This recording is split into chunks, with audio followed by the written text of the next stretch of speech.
The narrator is Mrs. S.'s daughter, who returned to her hometown after the war to look for her mother's items after her mother died.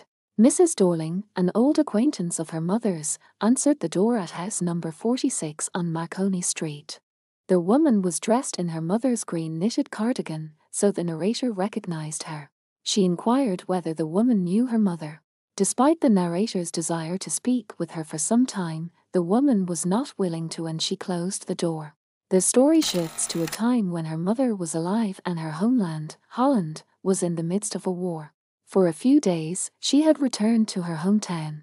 She discovered that a number of items were missing amongst her mother's things.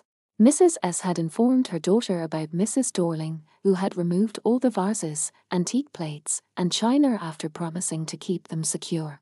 She would take something home with her every time she left their house. On the way home on the train, the narrator remembered seeing Mrs. Dorling leave their house the next day with a hefty suitcase. The narrator's mother told her about the address at the time, 46 Marconi Street. After the liberation battle ended, the narrator returned to her hometown. She decided to return after the first failed visit. Mrs. Dorling's 15-year-old daughter opened the door for her this time. The narrator opted to wait for Mrs. Dorling because she was not at home. She walked alongside the girl down the corridor. She noticed an antique iron candle stand next to a mirror. She was led into the family room. She found herself in the middle of things she remembered as having belonged to her mother.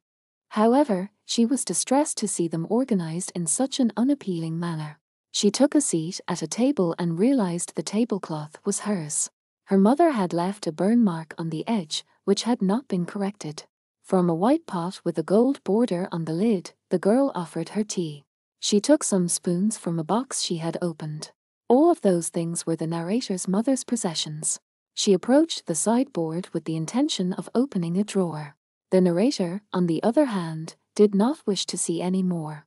She was agitated, and so she got up and left, to walk to the train station to catch her train. She'd lost interest in the items that had been removed from her home and placed in unusual locations. She resolved to put the address out of her mind and move on.